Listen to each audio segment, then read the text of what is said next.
Hi, everybody. Welcome back to the Get Healthy Tampa Bay podcast. I'm your host, Dr. Kerry Reller, and today we have a returning guest, Dr. Sarah Stombaugh.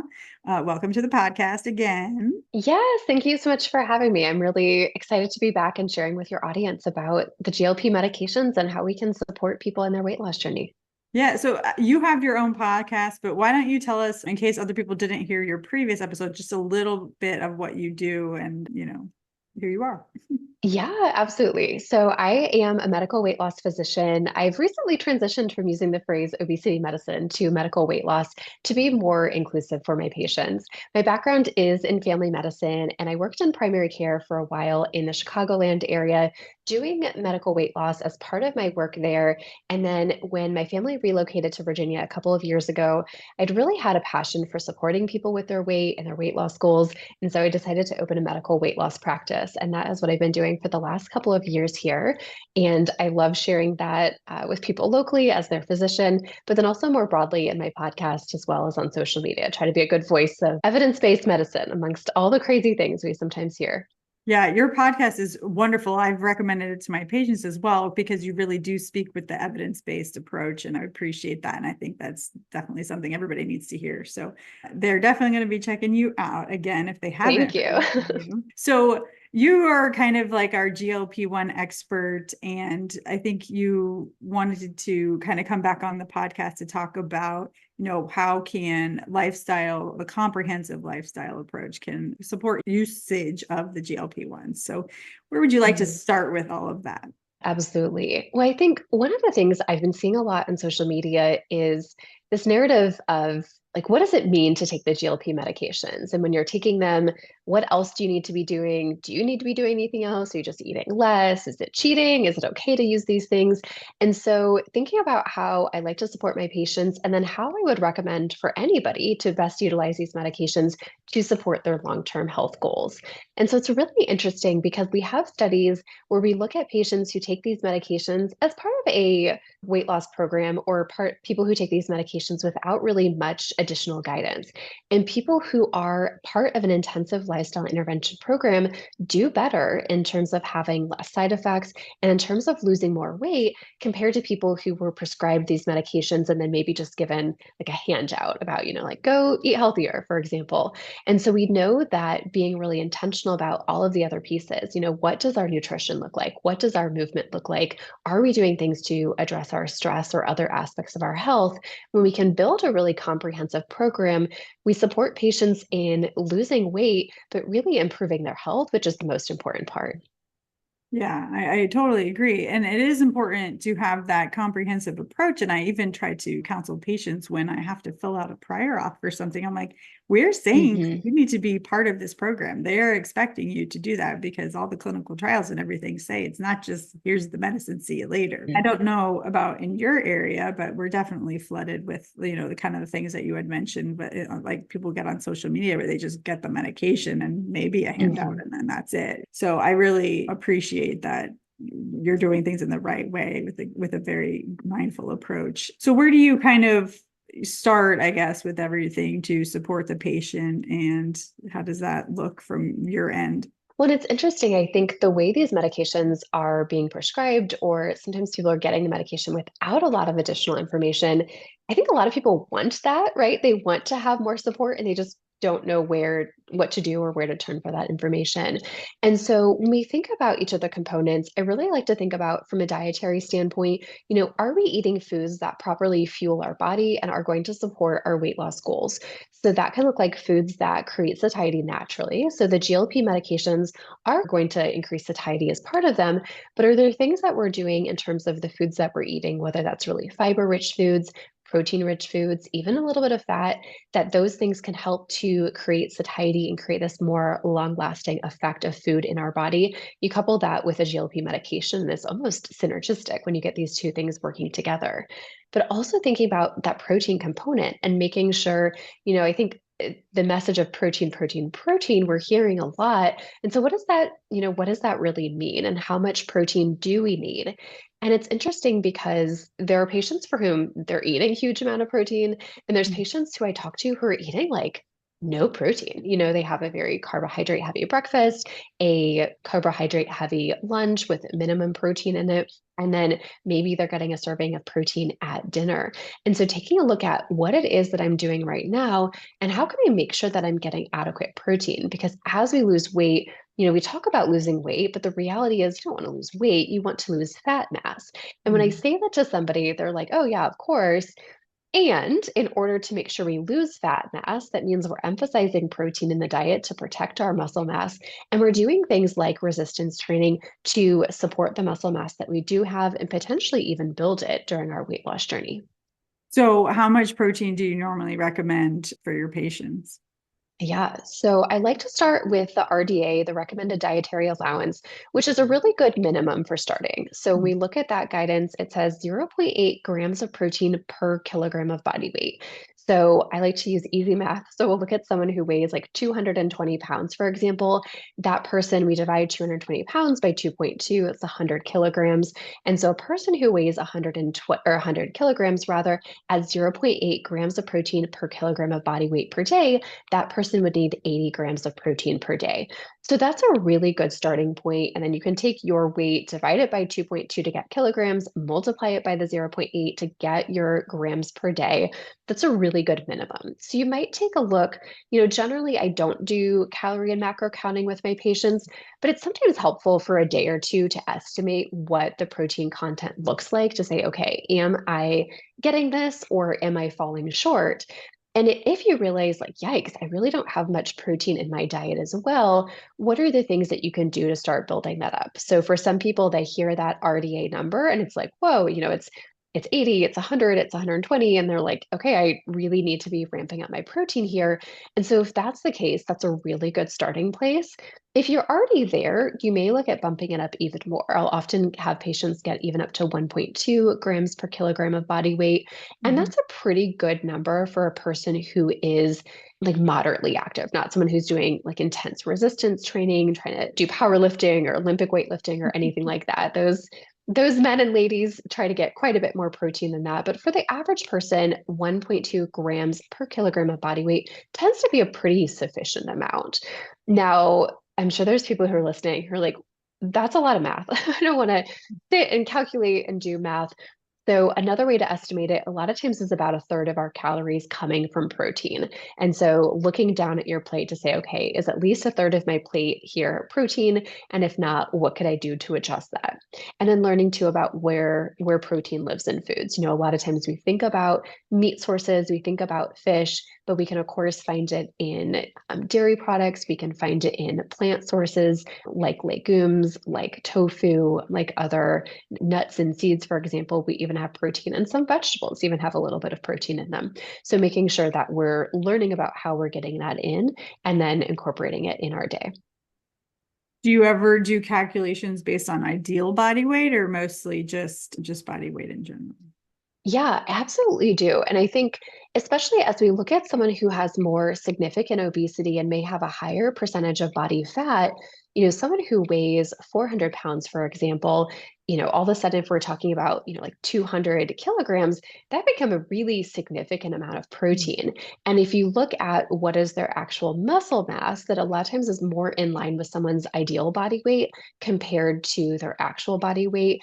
And so, especially as we're starting out, using an ideal body weight calculation, you can easily search that, right? Go to the internet and just say, what's the ideal body weight for a female of this age, of this height, or male of this age, of this height? And you can find someone's ideal body weight and then calculate it from there. So, especially as patients are living in larger bodies, the ideal body weight calculation can be valuable.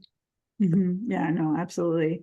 I think, the protein, we're all, definitely pushing protein, and it's easy to break it down in that way. We've had some other guidelines, I guess, if you want to call it that, kind of breaking it down with like 30 at breakfast, 30 at lunch, and 30 grams at Mhm. dinner, thinking of it that way. Or obviously, like you said, meeting the patient where they are and then working on increasing it over time if they're clearly not getting enough. I Mhm. had a patient recently who is not using a GLP-1, but he did have diabetes, but he's only eating fruits and vegetables. I'm like, I just met Yes. him, so haven't got all the labs back or anything, but I don't know where are you getting protein? How are you surviving if you're only eating like fruits and vegetables, though you did say, right? Some vegetables do have some protein, but I just find that incredibly difficult. I almost want to get a body composition on the person and see if there's any Yes. muscle mass there. But Yeah, no, I agree completely because there's plenty of plant sources of protein. So you don't have to eat animal flesh in order to get protein. And vitamins, or not vitamins, protein coming from fruits and vegetables is really, really minimal. So you might find it in whole grain, or you're going to find it in whole grains and legumes and things like that.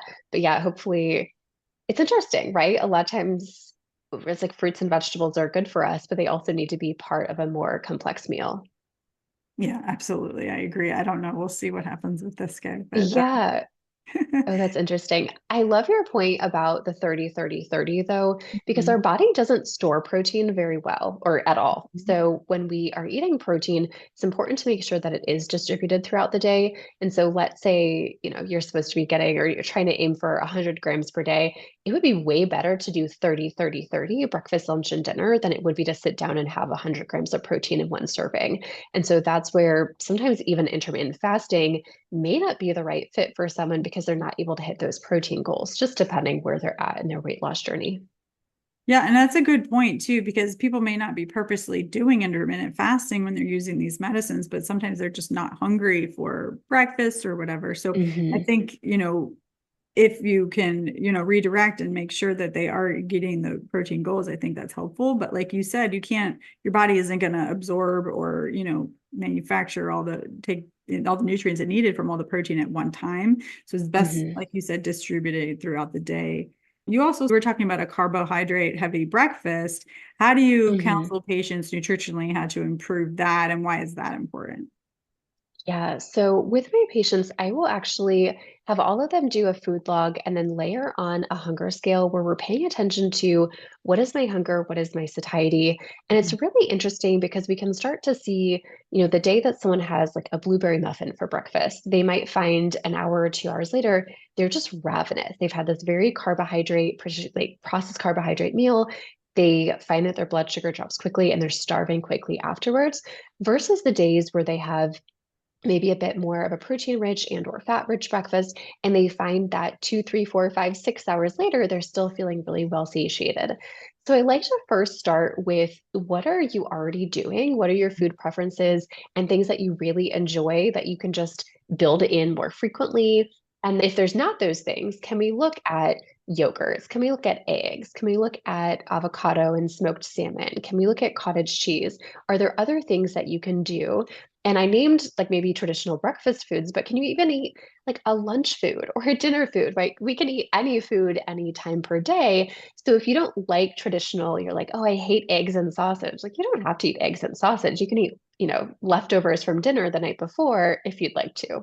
Yeah, I really like that approach too. I always, you can always eat the leftovers, so that helps. Or some people who don't Mhm. even like breakfast, because Yeah. like you were saying, the traditional breakfast foods are, high in carbohydrate and not really best for anybody on a nutritional improvement journey.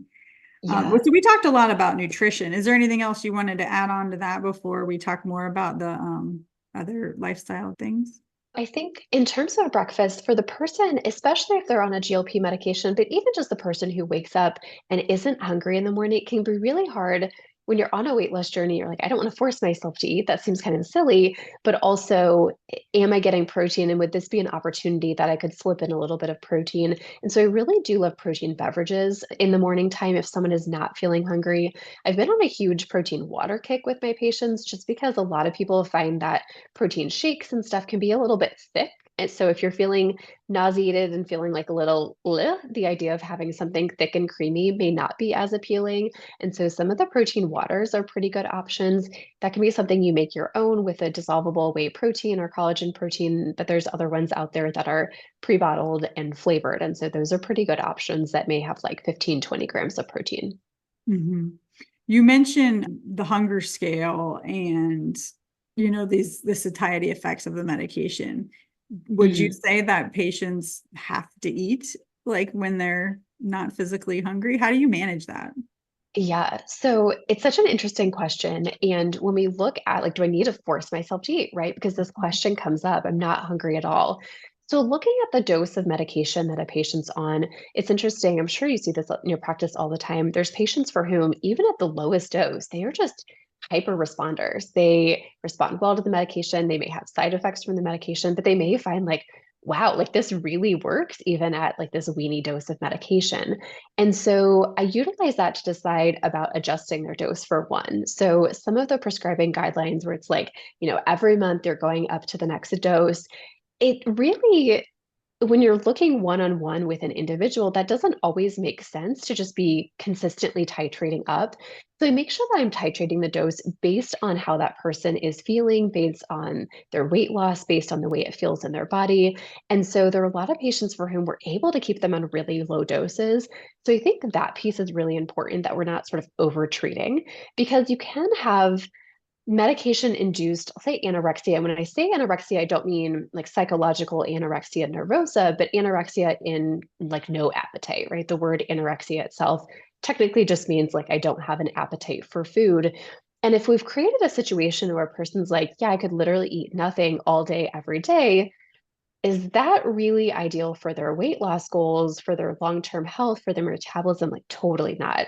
And so, how can we support them with enough medication that they're losing, like 1 to 2 pounds per week, maybe slightly more depending on the person. But if I have someone who's just rapidly dropping weight or feels like I can't eat at all on these medications, it's often a sign that we can use a lower dose. And so, and sometimes there is that sort of like forcing myself when it comes to the protein component. And that's where I'll sometimes slip in things like protein drinks, for example. Yeah, I hadn't been familiar with protein water, so I'll have to look into this. But yeah, I Yeah, it's pretty totally good. agree. Yeah, I want patients to actually have some hunger, right? It's just supposed to be suppressed. I want them to be hungry enough for a meal. So we don't move up on the titration. I think that's, same page on that. So I think that's really good. Okay, so what else is I guess, a part of a comprehensive lifestyle? So, thinking about the movement piece, and this can be really twofold in terms of what is your movement in general? So, just daily movement throughout the day. Are you doing things that are supporting your and respiratory system, cardiopulmonary exercises like walking, running, biking, things that get your heart rate flowing are really important. And are you doing things that will support your body in terms of your muscle mass, your bone density? Are you doing resistance training? And so I really like to emphasize both of those two pieces with patients. The movement piece in general, a lot of times we're able to just lean into what are the things that you really enjoy, whether it's a walk with a friend or bike ride, whether it's dancing or paddle boating or like whatever it is that you want to do, you can absolutely build that in. The resistance training piece is so, so important though for protecting muscle mass. And even that, I think a lot of times people think about going to a gym and lifting traditional dumbbells or barbells or doing machines that are weight resistance machines, but the reality is there's a lot of things we can do like pilates classes that are using bands, for example. A lot of aqua aerobics, for example, uses water weight resistance in order to increase resistance. So there's a lot of things beyond just traditional like throwing weights around that are resistance exercises, and that piece is so, so important. Yeah, I totally agree. I think that they can find activities that they like, right? And even done in community, like you mentioned, Pilates, sometimes those are Mhm. classes, yoga, and things like that, where it's not just, you don't have to be pushing the weight, but your own body weight could be that. And then you mentioned bands, which is really good too. And I think that's helpful for some patients who are just not used to any of these activities, but slowly increasing and doing that. And I know you recently brought on like a health coach that's also a personal trainer. Is that correct? Mhm. Yes, that's exactly right. So how do you incorporate her into your practice and recommendations? So all of our patients are working with me once a month and with her once a month. And primarily when they're working with her, they're working on health coaching goals to work on their behavior. And is there a certain behavior, whether it's exercise, whether it's planning food ahead of time, getting to bed early, whatever behavior it is that's sort of keeping them from being able to be most in line with their goals, we're working on that behavior with them. But she's a personal trainer as well. And so for patients who it's really intimidating if you're like, I've never lifted weights before. It's really intimidating to just go to a gym and like, okay, I'll just try out this machine or I'll lift these. Am I doing it properly? Am I going to injure myself? We have these questions. And so she can work with patients one-on-one in person if they're local to us in Charlottesville, Virginia, or even by Zoom to help patients in doing some of the like body weight resistance exercises. And so we do that as an add-on package if they're doing some of the personal training, but it's a really great resource to be able to offer someone like, hey, I know this person, I trust this person. Because there's also a lot, like there's so much out there when it comes to movement, and you want to make sure you're supporting your patients in something that feels safe and then in line with their goals. I didn't mean to jump the gun to the behavioral things, but yeah, Yeah. those are really good, important things. One thing you mentioned with improving your cardiorespiratory fitness is with, getting the heart rate up. You can do that with, weights and moving your body weight as well. But obviously incorporating walking or just moving more in general during the day is important too. How do you get your, clients or patients to just do more movement in general? It can look like a lot of different things. So it can look like parking further away in the parking lot, taking the steps at work, some of those really seemingly simple things add up in a pretty meaningful way over time. For those of us who work from home, even as a physician, I work from home a couple days a week, which is wild. But like when your commute is from your office to your bedroom, it's like, wow, I've only gotten a few hundred steps per day, as it feels like. And so, what can I do to start building that back into my routine? And so, that can look like a 5 or 10 minute walk after meals. A lot of times we think about, oh, I have to go to the gym, I have to get sweaty, and then I'll have to shower and I won't be able to go to work afterwards. And so, is there something that you can incorporate that would be super easy? And so, one of my favorite things to recommend is, can you just walk out your door, set a timer for 5 minutes, and just walk in one direction? And the timer goes off, turn around and walk back, and now you've built in 10 minutes of walking. Could you do that a couple of times per day as movement, as stress relief? It can be really helpful in glucose metabolism. Something like that can make a huge difference in our day. And, so many of us easily waste 10, 20, 30 minutes per day on social media or in checking emails and, reading something that, like your dad forwarded you an email about like, hey, see this funny joke.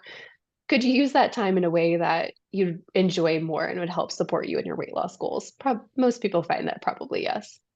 Yeah, very true. I know with it hot in the Florida area, sometimes people are, not wanting to go walk in the middle of the day because Hmm. you're going to come back sweaty. So Right. sometimes I'll be like, all right, well, go keep inside, maybe get a walking pad or stand more or do some calf raises or squats or something like that to do Hmm. some alternative things when you don't want to get full of sweat in the middle of the day.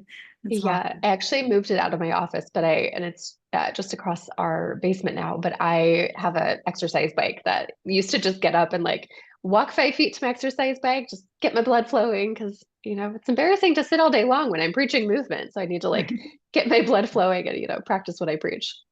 Yeah, we all got to do that. I am standing, I will say, right Yeah. now. Oh, good for So you. yeah. So, okay, so we talked about the nutrition movement. Is there anything else you wanted to say about those before you tell us what you want to talk about next? No, I don't think so. Okay. So what is your next component that you want to bring up? I think the behavioral stuff is really important as well. And this, so many of my patients say to me, as I'm sure they say to you, I could write a book on nutrition, right? Like I sort of know all of the things that I need to do, but when the rubber meets the road, it's really hard for me to implement these into my life. And so whether that is planning, because life is just hectic, you've got kids, you've got work, whatever it is, life can be crazy. And so, is it a planning thing or is it a motivation thing? How can you explore some of that? And so, we do a lot of that with our patients, but leaning into too, like, what is it that your body is asking for rather than always turning externally? So, a lot of times, diet culture, for example, is like, hey, follow this very regimented, specific dietary plan. And while there are going to be certain dietary principles that are going to be more in line with health behaviors compared to others, a lot of times there's these diets that are really restrictive, cutting out whole entire groups of food, entire, macronutrient groups, or it's a 6 week plan or a 12-week plan or something like that. And it was never really designed for long-term use. And so instead of turning to something like that, can we use something like food logging, for example, to pay attention to, okay, what are the Mhm. foods that I actually like that also meet my health goals? Because most people, even if they're not eating those every single day, are like, man, if I could eat, this specific food, or if I could find a way to prepare that more often, or if I could just keep this stocked in my house, we oftentimes have foods that are totally in line with our goals that we also really enjoy. And so that piece is so, so important. So how do you said previously you use food logging, but you don't use macro counting, right? So Mhm. explain that a little bit. Yeah. So in my food logging with patients, I have patients write down the date, I have them write down the time, and I have them write down what they ate with enough detail that they'll remember it. So for example, it might be 8 a.m., two hard-boiled eggs, slice of toast. Like that could be the extent of it. Lunch, Cobb salad with dressing on the side. 2 p.m., handful of cashews. Dinner, chicken breast and Brussels sprouts. 9 p.m., fudgesicle. Like it could be that level of detail that we know what happened, but we're not weighing it. We're not, estimating what that looks like. And the reason why I do that is because a lot of times, for one, we know that people are really bad at estimating their calories. We know that unless you are weighing something or measuring something, that our estimations tend to be wildly off, as much as 30%, but sometimes even more. My husband weighs all of his food as part of his weightlifting and powerlifting work. And it's interesting to see, I always help him like measure some of his stuff in the weekends for meal prep. And like nuts, for example, get me every single time where it's like one serving of nuts. And it's like this tiny little, it's a handful, but it's like it barely fills my hand, and my hands aren't huge, right?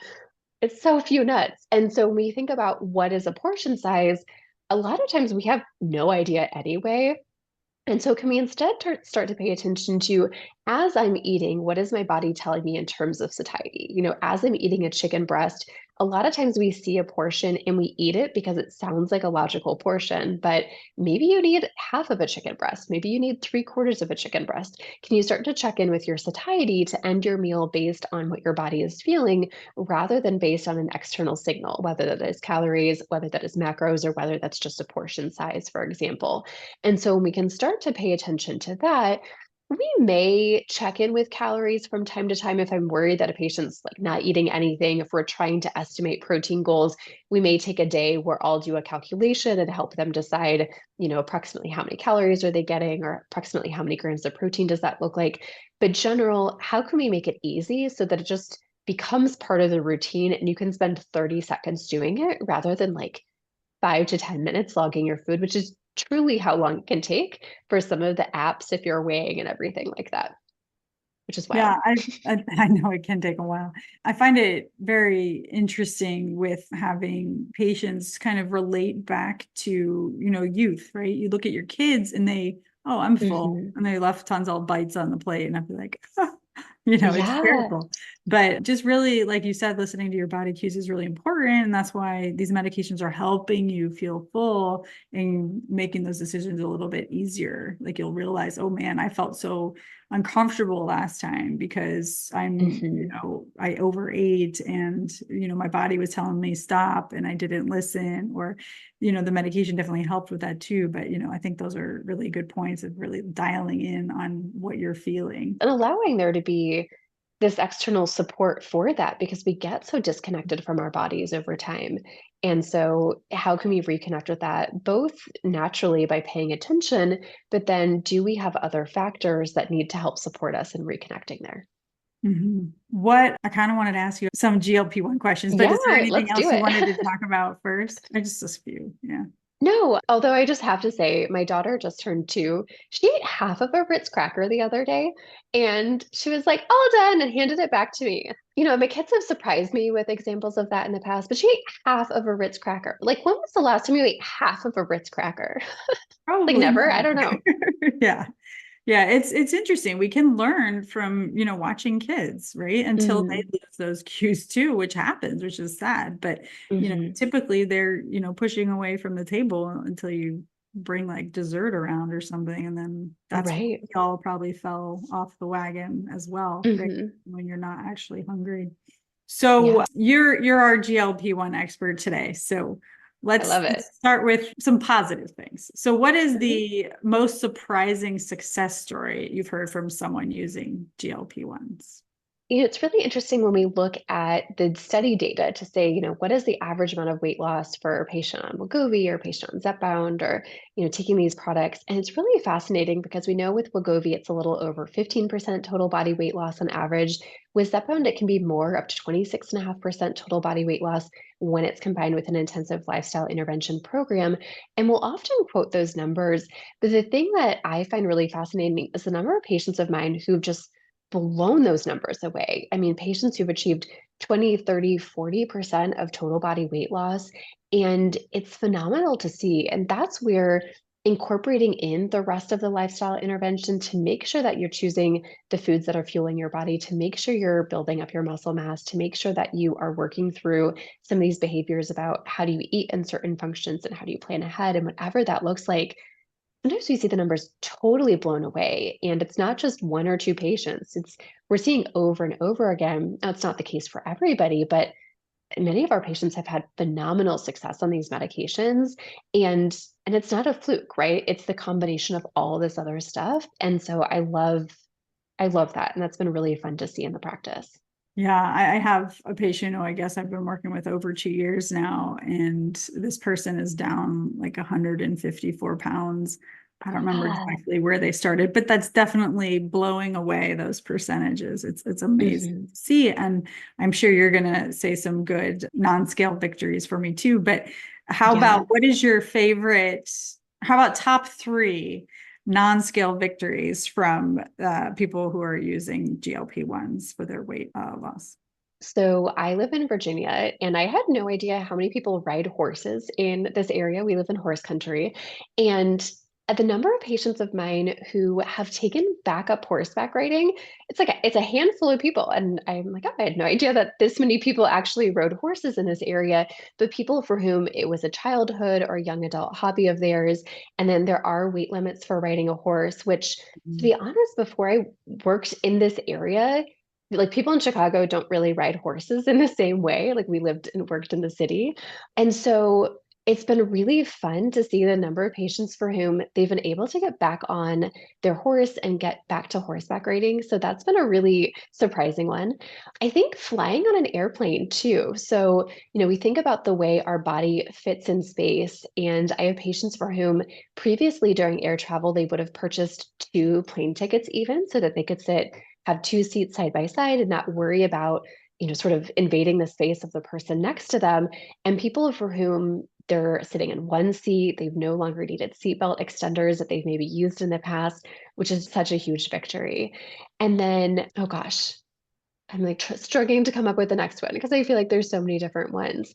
I think it's the so I have a orthopedic surgeon who refers to me, or a couple orthopedic surgeons rather, that refer to me pretty often because there's patients for whom they are pre-joint replacement surgery.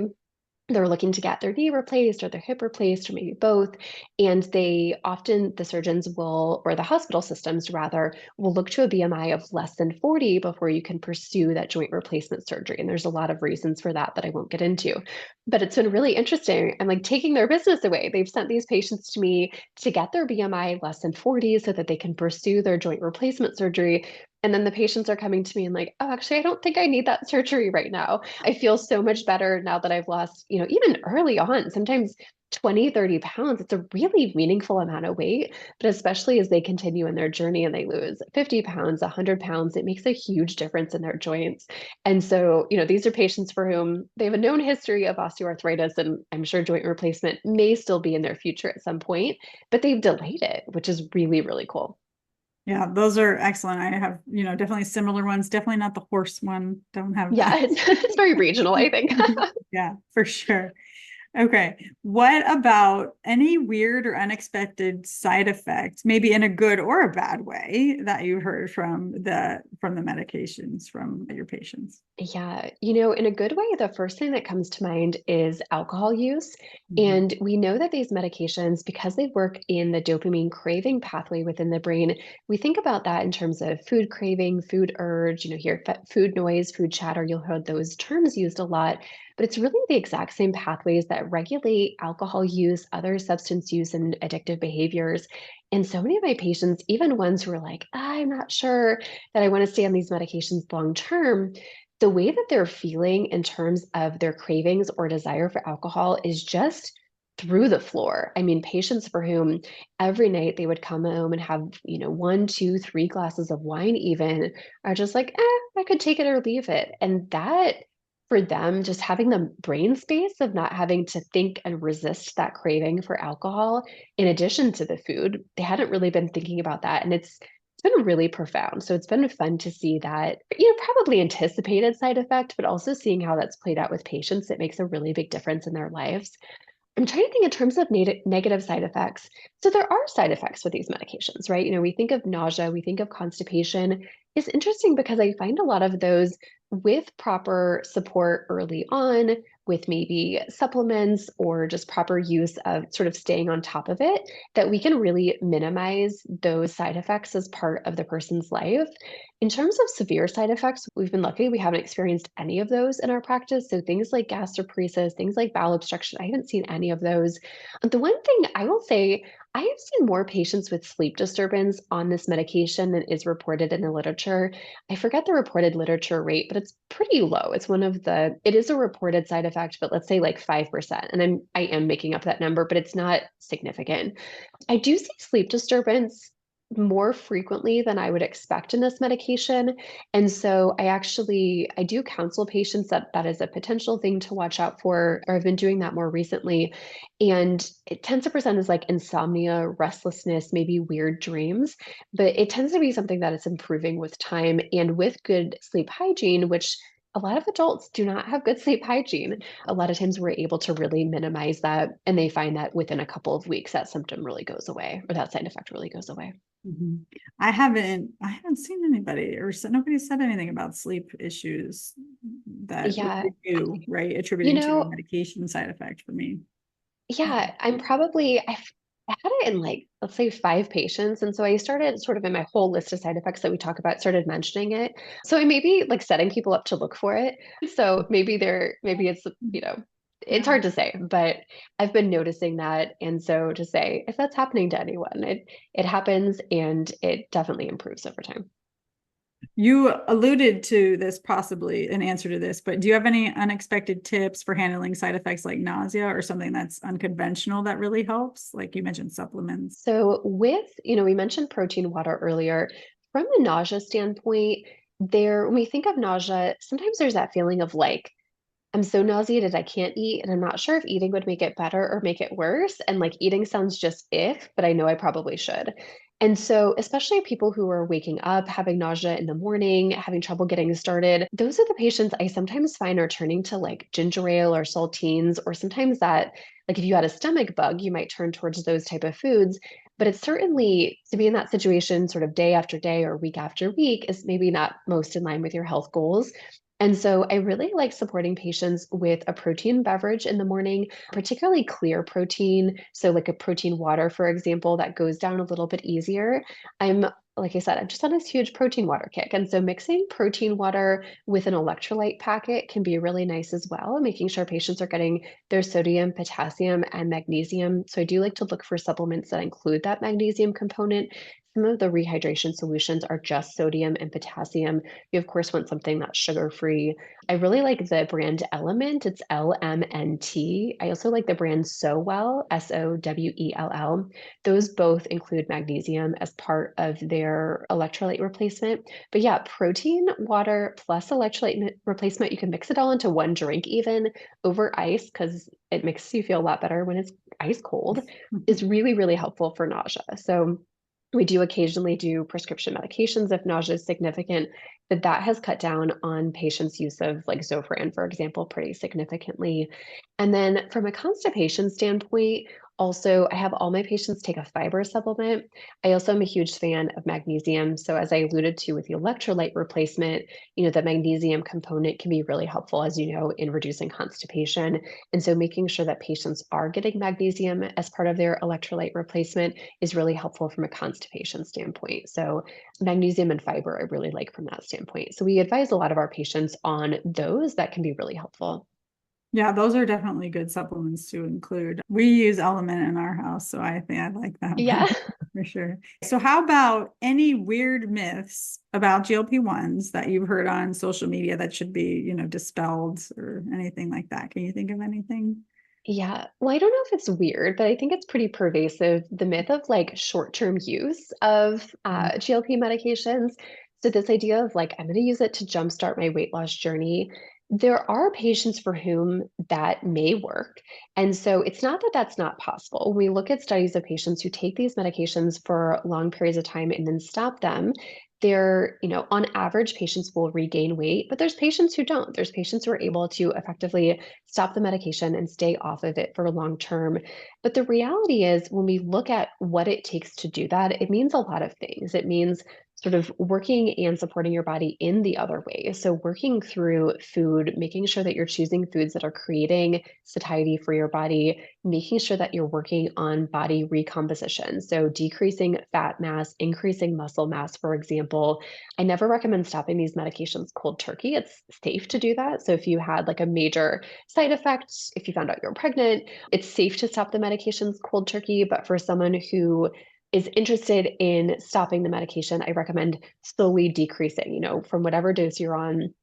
Can you space out the dose a little bit? For weekly medications, can you try it every 8 days or 9 days or 10 days? And then if that's going well, can we take a step back to the next lower dose of medication? And we can kind of take this stair step down approach. But it's really interesting because I find that most of my patients, and recognizing, I'm dealing with a patient population that has generally pretty clinically significant obesity. So either really high body weight or that BMI of greater than 27 with a weight related comorbidity.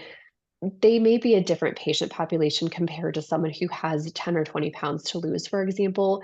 But generally speaking, I think it should be considered that these are long term use medications and that the short term use, while possible, is sort of a let's wait and see how your body responds, make sure we're supporting you in this comprehensive way so that potentially that's an option. But we don't want this to be another failed diet attempt. And I think that's one of the things I'm most worried about for people is like, hey, let me take this for 3 months and then just stop. We might create a situation where it's really no different than any other diet attempt that they've had in the past. Yeah, I agree. I think it's pretty, I guess it could be a concerning thing if that's what's going to keep happening, right? People take it for a little bit, then stop. They're going to kind of mess with their metabolism. It's just like yo-yoing from any other diet trend. Yeah, exactly. So you mentioned not stopping it cold turkey, except for in some other circumstances. And I just Mhm. want to tell the story of not starting it cold turkey either. So I had a Oh, patient yes. who had an unfortunate, and I highly do not recommend this, but she took it and ended up in the hospital, of course, for like Mhm. severe nausea and vomiting, and it was pretty bad. So clearly, you definitely need to be under the guidance of a medical professional and be titrating up on the medicine, Mhm. and you don't just take somebody else's and think that you're going to be fine either. It was pretty scary. Yeah. Yeah, oh my gosh, that is terrifying. And there's many stories of that happening for whether Mhm. people don't understand their dose that they're supposed to be on. It's there's a lot of common stories out there. So yeah, don't do that. Mhm. Yeah. Well, tell us what you've got in store, and yeah, share with us, what you've got for us. What is the exciting thing that we're going to talk about with GLP-1s for you? Yeah, absolutely. So recently I launched the GLP Guide, which is an online course that addresses the answers to the most common questions for patients who are using GLP medications. And this will address any of them, whether it's Ozempic, Wegovy, semaglutide, Zepbound, Mounjaro, tirzepatide, like Saxenda, liraglutide. If you're taking a GLP, we've got you covered. But one of the things that we found is that the prescribing habits, people get this medication online. Sometimes they get it at like, I don't know, like Joe's Corner Shop. Like people are getting these medications and are not always getting adequate support with it. And so I feel very strongly that patients should have access to information about understanding their side effects, understanding some of their nutritional goals, making sure that they are building this as part of their comprehensive lifestyle management so that the medication can be both safe and effective for them. And so it is a series of online videos. It's on demand. So you can sit down and watch the ones that apply to you. For people who buy the course, if they go through the course and they're like, oh my gosh, there's a question that I have that is not answered, I'm inviting people to email me and ask, and we will create a video that will add to the library for them and for others who are interested in that topic. So if people are interested in the GLP guide, it's only $97 for a full year of access. We've got so much content and it is growing every day. And to buy that, you can go to www.sarahstombaughmd.com/GLP. And I'm just really excited about this resource because I think it will really help a lot of people to get that additional support that they may be lacking in their weight loss journey.